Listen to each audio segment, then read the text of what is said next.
किसी भी फ्रैक्शन का या किसी भी रेशनल नंबर का फ्रैक्शन अलग होता है, रेशनल नंबर अलग होता है, भी समझाएंगे। फ्रैक्शनल नंबर अलग होता है और रेशनल नंबर अलग होता है, ठीक है ना, अभी समझाएंगे। चलो समझा देते हैं। फ्रैक्शनल का मतलब होता है पी बाई क्यू के फॉर्म में, जैसे आप 1/2 लिख सकते हो, 1/3 लिख सकते हो, 4/7 लिख सकते हो, कुछ भी लिख सकते हो, ठीक है ना। फिर फ्रैक्शन में हमने दो टाइप के पढ़े थे, एक प्रॉपर फ्रैक्शन, एक इम्प्रॉपर फ्रैक्शन। जब आपका डिनोमिनेटर बड़ा हो न्यूमरेटर से तो उसे कहते हैं प्रॉपर फ्रैक्शन, जैसे कि सारे लिखे जा रहा हूं क्योंकि इन केस में डिनोमिनेटर बड़ा है। दूसरा आपका होता है जिसमें न्यूमरेटर ग्रेटर जाता है डिनोमिनेटर से, उसे कहते हैं इम्प्रॉपर फ्रैक्शन। और जब भी इम्प्रॉपर फ्रैक्शन आता था तो हम उसे कन्वर्ट करते थे किसमें, मिक्स्ड फ्रैक्शन में। समझ आ रहा है मैं क्या कह रहा हूं?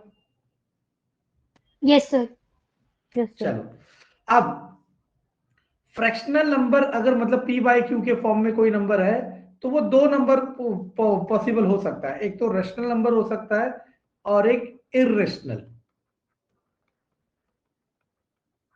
आपको इररेशनल समझना है कि रेशनल किसे कहते हैं। सुनना, ऐसे नंबर जो पी बाई क्यू की फॉर्म में, ऑब्वियसली उसे जब आप डिवाइड करोगे तो वो non terminating, sorry, non terminating, non repetitive, ये दोनों प्रॉपर्टी होल्ड करता है, तब उसे कहते हैं इररेशनल नंबर।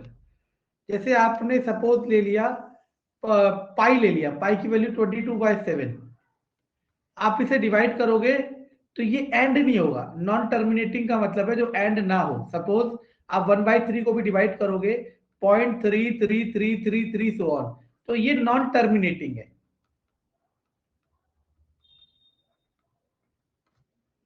ठीक। लेकिन ये 1/3 जो है वो रिपीटेटिव है क्योंकि इसमें 3 क्या हो रहा है, रिपीट हो रहा है। और इररेशनल के लिए क्या होना चाहिए, नॉन टर्मिनेटिंग के साथ नॉन रिपीटेटिव होना चाहिए, तब जाके हमारा क्या होगा, इररेशनल होगा। क्लियर है बात? Yes sir. चलो, हाँ, अब सुनो, होल नंबर किसे कहते हैं हम बता चुके हैं, 0 से 1 2 3, ठीक है ना। नेचुरल नंबर किसे कहते हैं हम बता चुके हैं, 1 2 3 4 सो ऑन। इंटीजर क्या,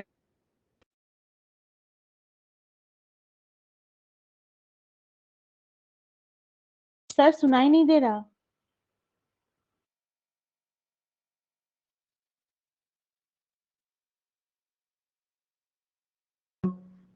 hello hello hello hello hello, okay. चलो, यहाँ पे हमारे पास प्रॉपर्टीज आएगी, उन प्रॉपर्टीज को बस आपने देखना है, याद कुछ भी नहीं करना, ठीक है ना। तो पहली प्रॉपर्टी आती है आपकी क्लोजर, ठीक है ना। अब क्लोजर प्रॉपर्टी क्या होती है, इसका मतलब क्या होता है, देखो समझने की कोशिश करो। देखो, होल नंबर पे सर क्लोजर स्क्रीन शो नहीं प्रॉपर्टी, हो रही। स्क्रीन शो नहीं हो रही, नो सर। एक मिनट, क्या हो रहा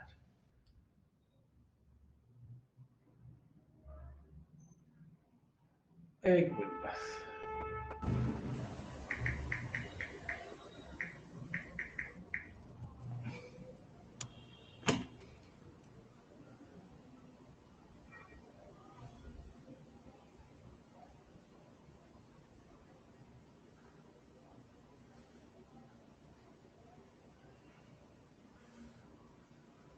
ये रहा, ओहो,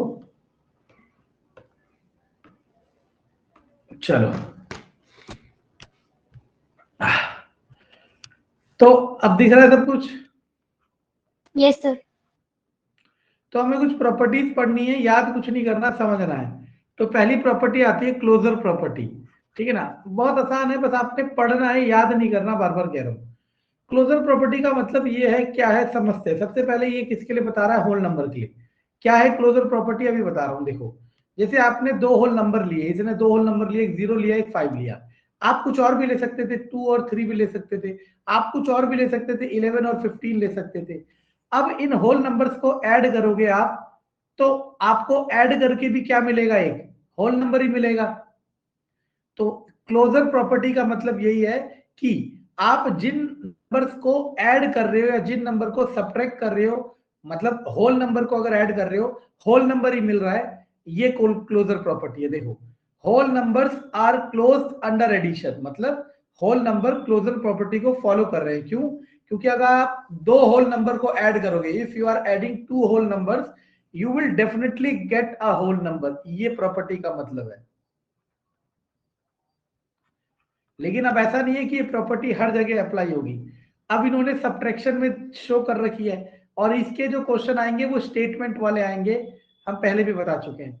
अब सब्ट्रैक्शन में मान लो a माइनस बी कर रहे हो, आप दो होल नंबर को सब्ट्रैक्ट कर रहे हो। इसी का एग्जांपल ले लेता हूं, a को 5 ले लिया, b को 7 ले लिया। 5 में से 7 सब्ट्रैक्ट करोगे कितना आएगा, -2। क्या -2 एक होल नंबर है? नहीं, क्योंकि -2 तो क्या है, एक इंटीजर है। तो यहाँ क्या लिखा हुआ है, whole number are not closed under subtraction property. समझ आ रहा मैं क्या कह रहा हूं? Yes sir. ठीक है, तो ऐसी होल नंबर से करेगा सारी प्रॉपर्टी। अच्छा देखो, ये भी देख लो, डिवाइड में देख लो, 5 डिवाइड 8 कितना आएगा, 0.4। तो 5 और 8 दोनों होल नंबर है, लेकिन 0.4 थोड़ा होल नंबर है, तो डेसिमल नंबर पे चला गया। तो ये आपको समझना है, ठीक है ना। अब यही सारी प्रॉपर्टी, क्लोजर प्रॉपर्टी को किसके लिए वेरीफाई करेगा, इंटीजर के लिए। अब आपको करना क्या है मैं ये बता देता हूं, आपको याद कुछ नहीं करना, आपको मतलब समझ आ गया क्लोजर प्रॉपर्टी का क्या है।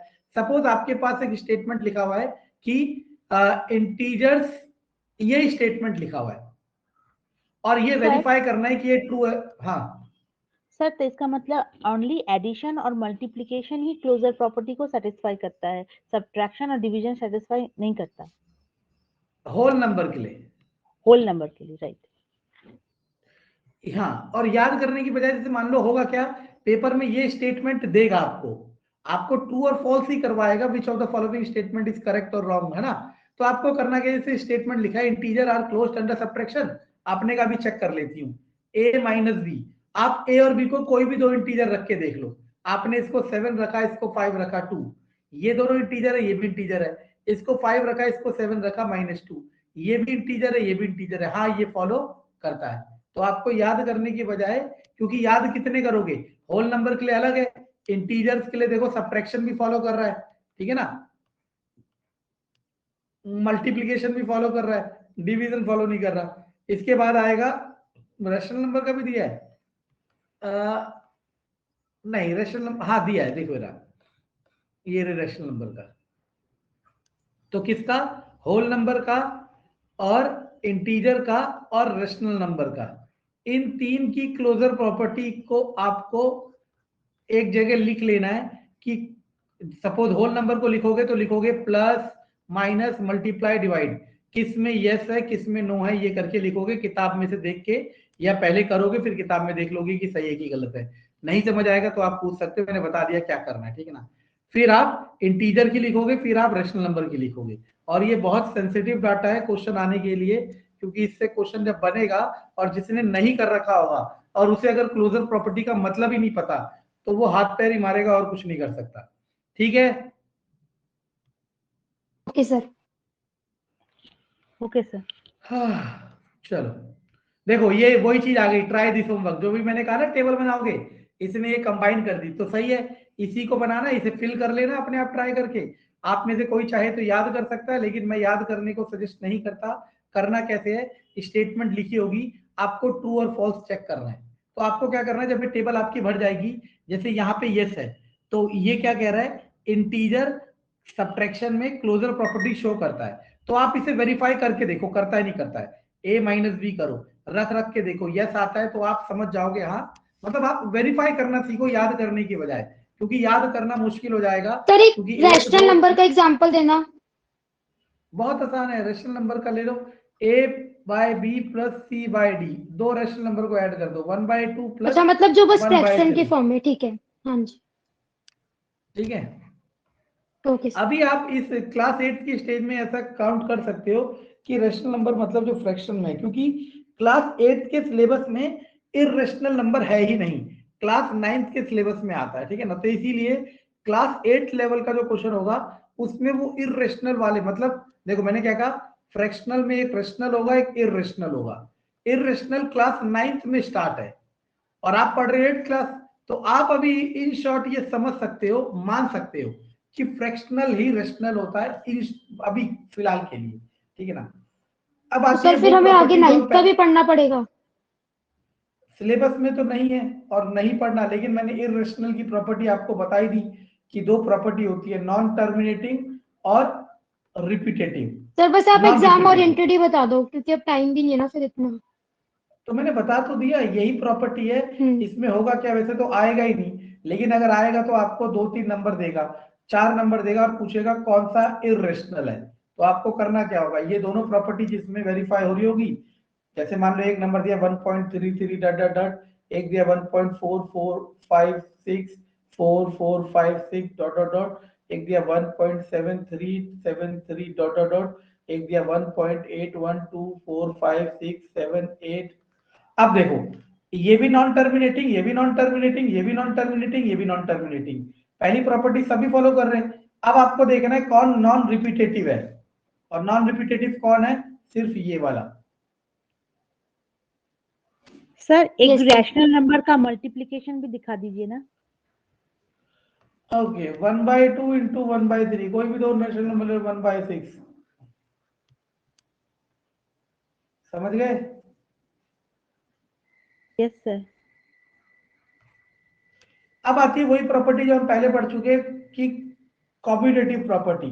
कॉम्यूटेटिव प्रॉपर्टी क्या होता है, a प्लस बी प्लस ए, याद है। Yes sir. तो यस सर। इनको मैं दोबारा रिपीट नहीं कर रहा क्योंकि ये पहले पढ़ा चुके हैं, कॉम्यूटेटिव, एसोसिएटिव, डिस्ट्रीब्यूटिव, याद है ना, 3 प्रॉपर्टी थी। यस इन्हीं सर। को फॉलो कराएगा, ठीक है। आपको सारी देखनी है, जहां नहीं समझ आए आपका पूछना हक है। फिर वो टेबल बना रहा है, आपको हैरानी होगी, आपका पेपर होने दो, मैं दिखाऊंगा इन ट्राई दिस से ही कितने क्वेश्चन आपके पेपर में आए होंगे, ठीक है। लेकिन हम ये सब देखते नहीं है, हम सोचते हैं कि कौन सी बड़ी बुक पढ़े। एसोसिएटिव हम पहले बता चुके हैं, ए प्लस बी प्लस सी होता है, तो क्या करते हैं, ए प्लस बी कर देते हैं फिर सी। और मल्टीप्लाई में भी A multiply B multiply C होता है, ए मल्टीप्लाई बी कर देते हैं फिर सी। फिर हमने देखा था ये प्लस और मल्टीप्लाई में फॉलो कर रहे थे, डिवाइड में फॉलो नहीं कर रहे थे, है ना, ऐसे करके ये सब आपको देखना है, ठीक। ये सारा वही चीज है जो हम पढ़ चुके हैं, तीनों प्रॉपर्टी। ये ट्राई दिस वाले सारे क्वेश्चन कर रहे हैं, बहुत अच्छे हैं, ठीक है। इसके बाद अगर किसी का ये फ्रैक्शन में एडिशन सब्ट्रैक्शन मल्टीप्लाई डिवाइड किसी का वीक है, देखो मैं यहाँ से बाइफरकेट कर रहा हूँ चीजें, आप चाहो तो बहुत अच्छे से कर सकती हो। अगर किसी को फ्रैक्शन में ये सब चीजें नहीं आती है तो उनके लिए तो ये एग्जाम्पल करनी बहुत जरूरी है जो सॉल्व करने वाले। बाकी अगर किसी का अच्छा है तो उसे ये नहीं करनी, उसे ये बिल्कुल भी नहीं करनी, उसका टाइम बच गया। और जिसका वीक है उसे करना है। The role of zero, zero का रोल क्या होता है आपको पता है, अगर किसी में जीरो जोड़ोगे वही नंबर आएगा, किसी में जीरो गुणा करोगे जीरो हो जाएगा, है ना, किसी में जीरो घटाओगे वही नंबर आएगा, किसी में जीरो भाग करोगे, ये आपके कोर्स में है नहीं, क्यों, क्योंकि हमने पढ़ा किसी के भी डिनोमिनेटर में जीरो होगा तो वो होता है नॉट डिफाइंड, मतलब अभी तक वो डिफाइंड नहीं करा गया है, ठीक है ना, उसे इंफिनिटी का नाम दिया। तो रोल ऑफ जीरो में यही सब लिखा होगा, ये देख लो। रोल ऑफ वन में क्या होगा कि किसी भी नंबर को वन से मल्टीप्लाई करोगे तो वही नंबर आएगा। प्लस वाला तो शो नहीं करेगा, क्यों, क्योंकि प्लस करने में तो एक ऐड करके ही आएगा, आप उसे कैसे एक स्टैंडर्ड फॉर्मूला दे सकते हो। तो मल्टीप्लाई वाले को ही दिखा रहा है, ठीक है, बकवास चीज है, ठीक। एक टर्म आती है एडिटिव इनवर्स। एडिटिव इनवर्स क्या होता है, अगर मैंने एक नंबर 2 लिखा और कहा इसका एडिटिव इनवर्स लिखो, तो इसका एडिटिव इनवर्स होगा सर ये आपने -2, बताया था मतलब पहले भी, माइनस हो जाएगा। बस कोई बात नहीं। एडिटिव इनवर्स का मतलब वो नंबर जिसको ऐड करने के बाद वो जीरो हो जाए। अगर ये -2 होता तो इसका एडिटिव इनवर्स हो जाता +2। बस आपको यही एडिटिव इनवर्स का मतलब है। रेसिप्रोकल आपको पता है, a बाय b का जो रेसिप्रोकल होगा b बाय a होगा, उल्टा कर देना है, न्यूमरेटर को डिनोमिनेटर, डिनोमिनेटर को न्यूमरेटर। रेसिप्रोकल को मल्टीप्लिकेटिव इनवर्स कहा जाता है, इस बात को दिमाग में बैठा लेना, ठीक है। एडिटिव इनवर्स लिखना है, माइनस वाले का प्लस, प्लस वाले का माइनस, वेरीफाई करना है, माइनस माइनस, देखो हम तो ऐसे ही कर लेंगे, माइनस माइनस प्लस एक्स, और प्लस एक्स तो यही है, तो वेरीफाई होगा ही होगा, कोई दिक्कत ही नहीं है। जिसका मल्टीप्लाई डिवाइड प्लस और माइनस फ्रैक्शन में वीक है उसे करना है, बाकियों को देखना भी नहीं है, ठीक है ना। पूरी एक्सरसाइज होमवर्क है आपकी। सर इन्होंने सर तो ये जैसे proper step by step solve किया हुआ है, तो हम तो शॉर्ट उसमें भी कर सकते हैं ना, मतलब जैसे कैसे इन्होंने नहीं कर सकते प्रॉपर आंसर? डिस्ट्रीब्यूटिव और कॉम्यूटेटिव लगाई हुई है।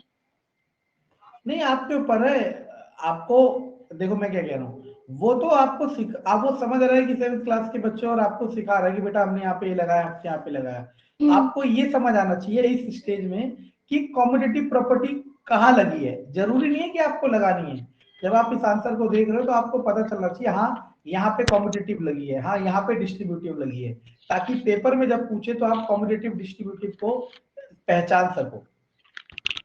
ओके सर 10 नंबर एक बार दिखाइए। बोलिए। Sir 10 number, question 10। हाँ ये रहा, बोलिए। सर बोलिए सर कैसे करें। अच्छा मैं करूं, आपने ट्राई करा ये? No sir. ये एटीट्यूड मुझे पसंद नहीं, पहले ट्राई करो फिर पूछो। चलो मैं बता देता हूँ, क्योंकि आप ना अभी क्वेश्चनों को सिर्फ उसके कवर से देख रहे हो। चलो मैं सारा बता देता हूँ, टेंथ कोई दिक्कत नहीं है, लेकिन पहले ट्राई करो। क्या कह रहा है? The rational number that does not have reciprocal, zero. अब आप कहोगे सर जीरो तो रैशनल नंबर हो नहीं सकता, 0/1 तो लिखा जा सकता है, क्योंकि p/q का फॉर्मेट हो गया। इसका अगर मैं रेसिप्रोकल करूंगा तो हो जाएगा 1/0, और मैंने कहा था 1/0 एग्जिस्ट करता ही नहीं है, मतलब किसी के भी नीचे 0 एग्जिस्ट करता ही नहीं है, तो पहले का आंसर आ जाएगा 0। दूसरा, sir the rational 1 by number 1, 1 by 1। हाँ 1/1, the rational number that is equal to its negative. एक रैशनल नंबर जो अपने नेगेटिव के इक्वल हो, जीरो ही होगा, क्योंकि जीरो का -0 बराबर ही होता है। समझ आ रहा है मैं क्या कह रहा हूँ? Okay sir. ट्राई करने नहीं होंगे आप पूछ सकते हो, ठीक है। नेचुरल नंबर 1 से स्टार्ट होता है, होल नंबर 0 से स्टार्ट होता है, इंटीजर प्लस में भी माइनस में भी स्टार्ट होता है, ठीक है ना। और रेशनल नंबर आपको पता है फ्रैक्शन में होंगे, ठीक है ना। अब सबसे पहला क्वेश्चन आएगा कि रेशनल नंबर को आपको नंबर लाइन में रिप्रेजेंट करना है। जैसे उसने कहा रिप्रेजेंट 7/11 ऑन नंबर लाइन, तो नंबर लाइन आपने पढ़ी है, 0 पढ़ी है, 1 पढ़ी है, 2 पढ़ी है, 3 पढ़ी है, 4 पढ़ी है, 5 पढ़ी है, 6 पढ़ी है, 7 पढ़ी है, सो ऑन पढ़ी है। अब आपको 7/11 करना है, तो बस 0/11, 1/11, 2/11, 3/11, 4/11, 5/11, 6/11, 7/11, ये रिप्रेजेंट हो गया। एक्चुअल में हम कर क्या रहे हैं? हम कर ये रहे हैं कि 0 के बाद डायरेक्ट 1 आता है, फिर डायरेक्ट 2 आता है, लेकिन हमने 0 से 1 के बीच को 11 इक्वल पार्ट्स में डिवाइड कर दिया, इसीलिए 0/11, 1/11, 2/11, 3/11, ऐसे करते करते लास्ट वाला आएगा 11/11, दैट इज 1। तो हमने 0 से लेके 1 के बीच के गैप को 11 इक्वल पार्ट्स में डिवाइड कर दिया और उन्हें जूम करके दिखा दिया कि ये हमने करा है। अगर वो बोलता -3/4 रिप्रेजेंट करो, तो नंबर लाइन 0, -1/4, -2/4, -3/4, -4/4, तो -3/4 ये रहा, इसको एरो करके दिखा दिया। तो हमने करा क्या, ये -4/4 दैट इज -1, तो हमने नंबर लाइन में 0 और -1 के गैप को 4 इक्वल पार्ट्स में डिवाइड कर दिया और उसे जूम करके दिखा दिया। क्लियर है?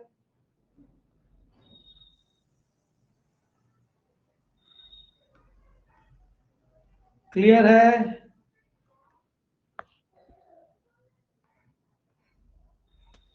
सर अभी तो समझ आ रहा है, लेकिन एक बार दोबारा खुद से करेंगे, कुछ डाउट होगा तो फिर पूछ नहीं, हाँ मैं लेंगे। कह रहा हूँ अभी क्लियर है बात का, डाउट तो पूछने के लिए कोई वो नहीं है, अभी क्लियर है ना। सर नहीं, मतलब अभी तो एक बार, सर क्या होता है क्लास में तो समझ आता था, बट खुद से करते हैं ना फिर नहीं आता। चलो, ये 0/5, अगला 1/5, 2/5, 3/5, 4/5, 5/5, 6/5, 8/5, 9/5, so on, ऐसे करके करता जा रहा है, ठीक है ना। अब ये क्वेश्चन जो है ये पूछा जा सकता है आपके पेपर में, कोई भी दो रेशनल नंबर देगा, उसके बीच के रेशनल नंबर पूछेगा, ठीक है ना। एक बच्ची ने मुझसे ये भी पूछा था, पता नहीं कौन थी, मैं बताता हूँ अभी, ये भी आंसर बताऊंगा। ये सर सारे मैं ही क्वेश्चन थी। आपको करना है। करना क्या है? अच्छा आप ही थे, सॉरी। देखो, अब सर करना मैंने क्या एक है, डाउट भी मान भेजा लो था। जैसे, हाँ कोई बात नहीं, देखो 3/10, 7/10 के बीच के आपको रेशनल नंबर निकालने हैं, 3/10 और 7/10। देखो सबसे आसान तरीका तो यही है, एक्चुअल में क्वेश्चन क्या कह रहा है, इसको डिवाइड करोगे 0.3 आएगा, इसको डिवाइड करोगे 0.7 आएगा, इनके बीच में 0.4 भी हो सकता है, 0.5 भी हो सकता है, 0.6 भी हो सकता है, तो यही नंबर पूछ रहा है।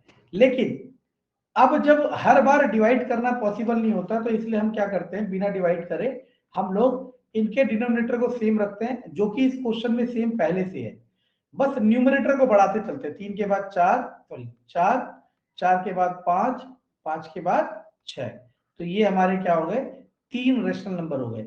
लेकिन अगर मान लो वो कहता 5, कितने कहता, 5 रेशनल नंबर बताओ, कितने बताओ, 5 बताओ, तो हम क्या करते, इस 3/10 और 7/10 का डिनोमिनेटर सेम रखते, लेकिन बढ़ा देते। कैसे, इसको 2 से मल्टीप्लाई करता है, इसको 2 से, 10 टू द 20, 10 टू द 20, नीचे 2 तो ऊपर भी 2, नीचे 2 तो ऊपर भी 2। रूल है मैथमेटिक्स का, डिनोमिनेटर में जिससे मल्टीप्लाई करोगे न्यूमरेटर में भी उससे ही। 3 टू द 6/20, 14/20। अब आ जाएंगे इसके बीच में 7/20, 8/20, 9/20, 10/20, 11/20, 12/20 और 12 के बाद 13/20। तो अब आपको इतने सारे मिल गए। तो आपको करना क्या है बेसिक, कि आपको इनके डिनोमिनेटर को सेम बनाना है और उसके बीच के नंबर लिख देने हैं, ठीक है ना। अब जैसे इस बच्चे ने पूछा कि -9 और 10, -10 के बीच के लिखो, -9 और -10 के बीच के। अब बच्चा सोचता है -9 के बाद तो जस्ट -10 आता है, कहाँ जस्ट -10 आता है, -9 पॉइंट, देखो ये नंबर लाइन है, यहाँ कहीं -9 होगा, यहाँ कहीं -10 होगा, इनके बीच के लिखने हैं। यहाँ पे -9.1 होता होगा, -9.2 होता होगा, एक्चुअल में तो हमें यही लिखने हैं, लेकिन आप इस तरीके से ना लिख के इसे ऐसे समझो। ये मान लो दोनों के नीचे, याद रखना ये मैथमेटिक्स है कि जिसके भी डिनोमिनेटर में कुछ नहीं होता बाय 1 लिखा जा सकता है, क्योंकि 1 से डिवाइड करके कोई चेंज नहीं होता, ठीक है ना। अब आपको क्या करना है, इसके डिनोमिनेटर को सेम बनाना है, बना लो, 2 से नीचे 2 से ऊपर, 2 से नीचे 2 से ऊपर, ठीक है ना। तो आपका कितना हो जाएगा, -18/2 और हो जाएगा -20/2। 18 के बाद जस्ट आपको 19 मिलेगा। अगर आप इसे डिवाइड करते हो तो -9.5, और आप ढंग से देखो -9 से -10 के बीच में कहीं ना कहीं -9.5 आता ही आता। तो आप कर वही रहे हो, कर वही रहे हो, बस आपको लिखने का तरीका बदला जा रहा है। समझ आ रहा है मैं क्या कह रहा हूँ। सर एक बार एग्जाम्पल 7 समझाइए ना इसी में।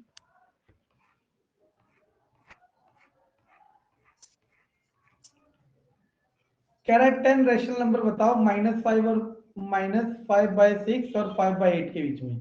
आपको सबसे पहले 6 और 8 का डिनोमिनेटर सेम बनाना है। कैसे बना सकते हो, 6 48 और 8 48, और भी बहुत तरीके थे, मैं 24 भी बना सकता था, लेकिन ये आपके ऊपर है, आप क्या बनाते हैं, इससे कोई फर्क नहीं पड़ेगा, ठीक है ना। नीचे 8 तो ऊपर 8, नीचे 6 तो ऊपर 6, ये हो गया -40/48, वो हो जाएगा 30/48।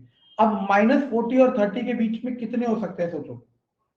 आप ऐसे समझ के देखो कि नंबर लाइन में ये 0 है, यहाँ पे 30 है, -40 यहाँ पे है, बाय 48, क्योंकि 48 का गैप लेके चल रहे हो आप। अब इसके बीच में क्या हो सकता है, 29/48 हो सकता है, 28/48 हो सकता है, 27/48 हो सकता है, ना जाने कितने लिख सकते हो। अब आप समझ आ रहा है मैं क्या कह रहा हूँ। सर इसका मतलब ये हुआ फ्रैक्शन में तो बस यही करना है, पहले कॉमन डिनोमिनेटर बना दिए, फिर बीच में आप मतलब ये लिख दो। और सर जो नॉर्मल हाँ, वाले हैं उसमें कैसे करेंगे, मतलब जैसे सपोज -2 और -1 है, तो इसके बीच में कैसे मैं लेंगे नंबर। अभी तो बताया मैंने, आप देखा ही नहीं, आप ही को तो बता रहा था, -9 से -10 बता चुका था मैं, लेकिन आपने देखा ही नहीं, ये बताया तो चलो दोबारा बताया सर फिर। नहीं मतलब जैसे इसमें वो कोई नहीं बात लेना नहीं, एलसीएम। -2 और -1, मैंने कहा इसके नीचे कुछ नहीं है तो 1 लिख दो, इसके नीचे कुछ नहीं है तो 1 लिख दो। आप किसी भी नंबर से गुणा कर दो, 5 बन जा 5, इसको भी 5 बनाना पड़ेगा 5। अब नीचे 5 तो ऊपर 5, नीचे 5 तो ऊपर 5, तो कितना हो गया, -10/5 माइनस -5/5। -10 और 5 के बीच में क्या क्या आ सकता है, -6/5 आ सकता है, -7/5 आ सकता है, -8/5।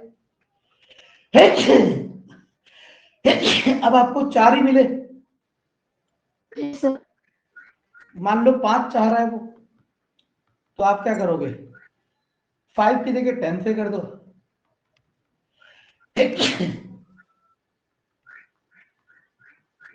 -20/10 -10/, अब तो लिख दोगे यस सर, आगे -20/11। सर। चलो, और ये याद रखना, अब आप में से कोई ये सोचने लगे कि इसका आंसर और हमारा आंसर मैच नहीं कर रहा, वो कभी मैच नहीं करेगा। सोचने के बहुत तरीके हो सकते हैं, लेकिन ये फैक्ट है कि इसका आंसर और हमारा आंसर होगा इन दोनों नंबर के बीच में। और आपके पेपर में आएगा which of the following number lies between these two rational number, और 4 ऑप्शन दिए होंगे, तो आपको इन चारों को चेक करना पड़ेगा कि इन दोनों के बीच में कौन सा है। या ये भी आ सकता है which of the following option is not lies between these two number, these two rational number, तो आपको 3 सही होंगे और एक गलत होगा, गलत को आइडेंटिफाई करना होगा। ये अच्छा क्वेश्चन बन सकता है, बहुत आसान। 1/4 1/2। अच्छा, एक आसान तरीका भी है जो क्लास 9th में आता है, और वो भी बहुत अच्छा तरीका। क्या है, अगर आपको किसी भी दो रैशनल नंबर, मानो a/b p/q, दो रैशनल नंबर के बीच में रैशनल नंबर फाइंड आउट करना है, तो इन्होंने मैथमेटिक्स ने बता दिया a+b और p+q/2, मतलब दोनों को ऐड करके डिवाइड बाय 2 कर दो, जो नंबर आ जाएगा वो नंबर इन दोनों के बीच में लाई करता होगा। अब आप कहोगे सर ये हो कैसे गया, तो दिमाग लगाओ। मान लो आप पे 200 रुपए, मेरे पे 300 रुपए है, अगर मैं इन दोनों रुपए को जोड़ के भाग 2 कर देता हूं, तो ये जो अमाउंट आएगा ये हम दोनों के अमाउंट के बीच का ही अमाउंट होगा। सर ये मतलब रेंज की तरह हो दो, गया ना, जैसे अपर लिमिट हाँ प्लस वही लोअर रेंज लिमिट। हो गया। हाँ रेंज कह सकते हो, वैसे इसे हम मिड वैल्यू कहते हैं, ठीक है ना, सेंटर वैल्यू कहते हैं, कुछ भी कह सकते हो, ठीक। तो ये तरीका भी अच्छा है, लेकिन ये तरीका थोड़ा सा हेक्टिक हो जाता है, इसीलिए इससे मैं प्रेफर नहीं करता आप लोगों को करो। बाकी अगर आप 7th क्लास 8th क्लास के बच्चे होते तो इससे करना आपका कोर्स का पार्ट बन जाता। अब देखो क्या करना है, मानो इन दोनों को ऐड करके बाई 2 क्या, एक नंबर आ गया c/d, लेकिन आपको चाहिए 5, कितने चाहिए, 5 नंबर चाहिए। अब आप क्या करोगे, एक बार a/b ले लो, एक बार c/d ले लो, इन दोनों को ऐड करके बाई 2 करो, मानो x/y आ गया। अब ये x/y a/b और c/d के बीच में कहीं लाई करता होगा,